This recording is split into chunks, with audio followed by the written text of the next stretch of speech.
नमस्कार मैत्रिणींनो, मी उर्मिला स्वागत करते परत एका नवीन व्हिडिओमध्ये. तर ह्या ब्लाऊजचं मी फ्रंट पार्टचं आणि बॅक पार्टचं कटिंग चॅनलवर अपलोड केलेलं आहे. आता इथे मी उलट बाजूने मेन फॅब्रिकला उलट बाजूने अस्तर जोडून घेतलेलं आहे. गळ्यावरती टीप मारून नॉच मारून घेतलेले आहेत, त्याला पलटवून घेतलेलं आहे आणि गळ्याला फिनिशिंगमध्ये मी आता टीप मारून घेत आहे. इथं आपल्याला कमरपट्टी पण लावायची गरज नाही आहे. मी कमरेला टीप मारून पलटवून घेतलेला आहे गळा आणि कमरेची साईड. आणि आता इथे मी गळ्यावरती एक फिनिशिंगची टीप देऊन घेते. तुम्ही पाहू शकता गळ्याची फिनिशिंगची टीप मारून झालेली आहे. कमरेच्या साईडनी पण व्यवस्थित एक टीप मारून घेते मी फिनिशिंगसाठी. आणि आता गळ्याला आपल्याला लेस बसवायची आहे.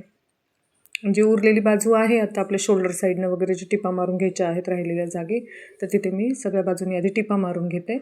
एक्स्ट्राचा कपडा कट करते टिपा मारून. त्यानंतर मग मी त्याला लेस बसवते. व्यवस्थित फिनिशिंगमध्ये टिपा मारून घ्यायच्या आहेत सगळ्या. आणि टिपा मारून झाल्यानंतर आपल्याला गळ्यावरती लेस लावायची आहे.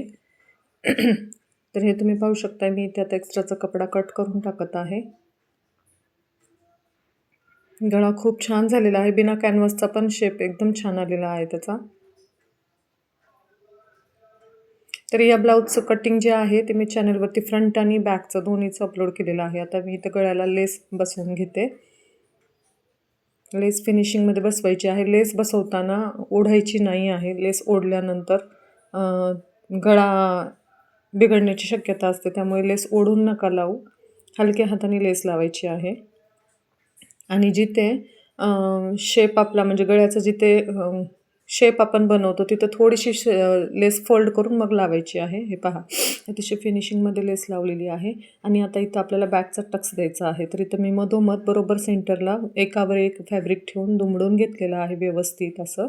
एकावर एक ठेवून 2 इंचाचं मार्जिन मी इकडे सोडून देते आणि तेवढ्या बाजूचा सेंटर पॉईंट मी काढला. सेंटर पॉईंट काढून वरती 4 इंच आपल्याला घ्यायचं आहे. अशा पद्धतीनेच तुम्हाला बॅक टक्स द्यायचे आहेत. आणि आता इकडे मी इकडच्या ह्याच्यावरती पण ते उमटवून घेते आणि बॅक टक्सला आपला ब्लाऊज तयार आहे. आता अतिशय सोपी पद्धत आहे बॅक टक्स घ्यायची पण. आणि आता इथे मी बॅक टक्स देऊन देते. लॉक करून घ्यायचं आहे खालच्या साईडनी आणि वरती पण, म्हणजे ते टक्स परत उकळण्याची भीती नसते. तर आता हे दोन्ही साईडचे टक्स मारून झालेले आहेत आपले फिनिशिंगमध्ये एकदम.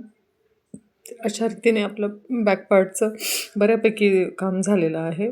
हा कपडा थोडा हे असल्यामुळे मी नंतर त्याला प्रेस करून घेईन. इथे मी बॅक साईडला डिझाईन करत आहे उरलेल्या फॅब्रिकपासून. इथे मी ह्याला प्लेट्स टाकून घेत आहे त्या कपड्याला आणि त्याला अस्तर जोडून पलटवून घेणार आहे मी. सेंटरला एक टिप प्लेट्स टाकून एक सेंटरला टिप करून घेतलेली आहे मी आणि अस्तरला उलट बाजूने जोडून एक टिप देऊन मग त्याला पलटवून व्यवस्थित फिनिशिंगमध्ये मी ते जोडून घेत आहे. आपल्याला बॅक साईडला गळ्यासाठीचं ते डिझाईन करायचं आहे. उरलेल्या फॅब्रिकमधूनच मी ते केलेलं आहे.